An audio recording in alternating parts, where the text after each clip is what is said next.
the relationship has become unimportant. It's just less important. Its centrality has evaporated. That will be true whoever wins the next US election in November. In some measure, Europeans aching for the post-Bush era, and believe me, many Americans are aching for that too, are going to feel jilted by his successor, whether it's Barack Obama, the favourite in every sense, or John McCain. Geopolitical realities these days dictate a degree of Euro, please look at me, heartache, whoever ends up in the White House. That said, there will be differences in the approach to Europe of a McCain or an Obama administration, and there are things Europe can do that will affect the nature of the bond. It's to these themes that I'd like to devote my time this evening. Nobody can foresee the future, and campaign talk tends to be a poor guide to policy. Remember Bush's utter dismissal of nation building and Condi Rice's in 2000, and then how September 11 changed that utterly. But certain trends seem clear to me. They might even outlast the first major crisis of the next administration, which will be a far better guide to policy than anything that's been uttered up to now.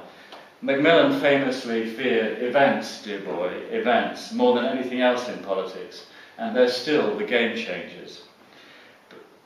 But there's no point speculating on the unknown, or as Rumsfeld might put it, the unknown unknowns. What we have is this: an America aware, across party lines, of how isolating and debilitating Bush's us and them, with us or against us, war on terror rhetoric has been. Perhaps you know the story of the pig and the chicken discussing global affairs, and the chicken suggests, well, they can at least solve global hunger. I'll provide the eggs and you provide the bacon, the chicken says chirpily, to which the pig, kicking up its hind legs in indignation, retorts, that's not fair. What you're offering is a contribution, but what you're demanding from me is total commitment. That's too often been the Bush administration for you, wanting the world's bacon while offering broken eggs in return. Second-term Bush has tried to row back from this arrogance with limited success. From the new administration, whether McCain or Obama, I am sure we will see a new inclusiveness. Strong attempts will be made to talk to and exchange ideas with allies rather than lecture them. An overstretched and recession-threatened, or already recession-hit, like Ireland, it's kind of in the balance at the moment, at war in Afghanistan and in Iraq, and at war there for the foreseeable future, needs its alliances too much to shun them. Linked issues like climate change and energy diversification, to which either candidate will bring a new commitment and vigour, will also demand an inclusive approach, an approach different, totally different from the first-term Bush, and different in degree from second-term Bush. But the similarities, I think, end there. McCain is an unconventional Republican, but a conventional enough choice. Obama, whom I expect to win, perhaps in a landslide, is a change agent in a changed world. Being more conventional, marked as he was by the Cold War, carrying deep within himself a bipolar view of the world, as Hillary Clinton does, McCain would be more inclined, I think, to pay greater attention to the former theatre of global division, Europe. NATO and the EU are significant references for McCain. Obama, however, raised in Hawaii and Indonesia, no more than a young adult when the Berlin Wall came down, more shaped, much more shaped, by global interconnectedness than global division, would have no such reflexes. He's hardwired to a 21st century world, the one that produced the online social networks that have powered his campaign and powered his finances. In February, for example, he raised $55 million online. Of that, 94% came in contributions of $200 or less. This is an utterly new phenomenon in the United States. He's also, Obama, a quick study and imbued with a quality foreign to Bush, intellectual curiosity about the world. This may draw him to Europe, as Europe has been drawn to him. But the Obama radar is more Pacific-oriented. I mentioned interconnectedness.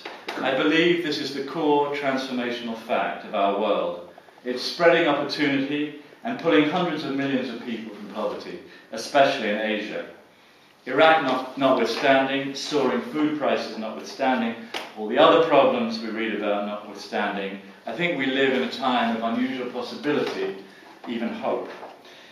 I think it's his grasp of this interconnectedness that has led Obama to make dialogue a central theme of his campaign, dialogue even with enemies. McCain would be far more cautious in moving from the lexicon of confrontation and fear, if he were to move at all. This is a central difference. The difference is rooted in divergent views of the world.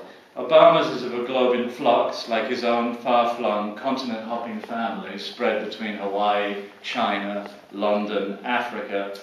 McCain's is of a planet where divisions remain harder and American exceptionalism more central.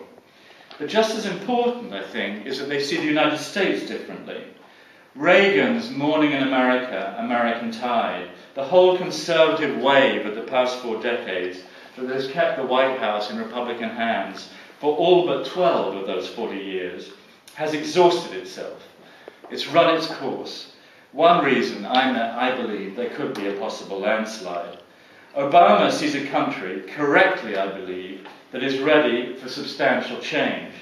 McCain, like Hillary Clinton, their close friendship is not for nothing, believes in a basic American conservatism that would limit his foreign policy gambits with respect to Israel, Iran, or Iraq. Obama feels fewer such constraints because he sees the country differently, even if proving his resolve it will be one of the main challenges of the next 5 months.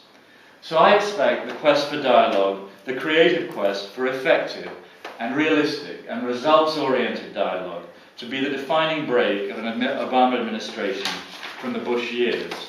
There would be a concerted push to engage with Iran, I believe, beginning with official level meetings and perhaps involving the dropping of conditions for the start of dialogue.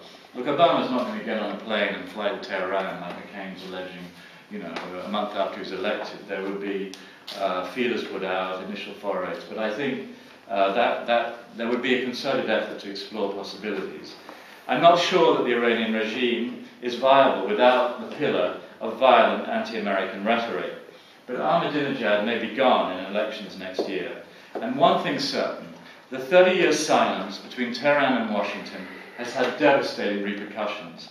Only when dialogue resumes between what is still the world's great power, even if that power is slowly and steadily eroding, and the Middle East's greatest emergent power, will it be possible to envisage stability, let alone peace, in Iraq, Afghanistan, and Israel-Palestine. In all those theatres, Iran, I think, has enormous influence. Obama to Tehran would be a Nixon to China moment in global affairs. I see a 30% chance of that happening in an Obama administration. Similar quests for dialogue are likely to change the American-Syrian relationship, the approach to the Taliban, and the dynamic of American involvement in the quest for an Israeli-Palestinian settlement. The 6-year Bush timeout on Israel-Palestine was very damaging. As for Iraq, I doubt very much that Obama can stick to his 16-month timetable for withdrawal. I think it's more likely there'll be significant numbers of US troops still there, in the tens of thousands perhaps, when the next US election comes around. On all these fronts, not least in Afghanistan, Europe, the EU, can help. Power is shifting steadily from west to east. I've written about the end of the age of the white man. But the liberal values of the Atlantic community remain a powerful force in the world when that community is united. It was not over Iraq, and the results have been disastrous. The question is, what sort of Europe? It's depressing to me that the continent too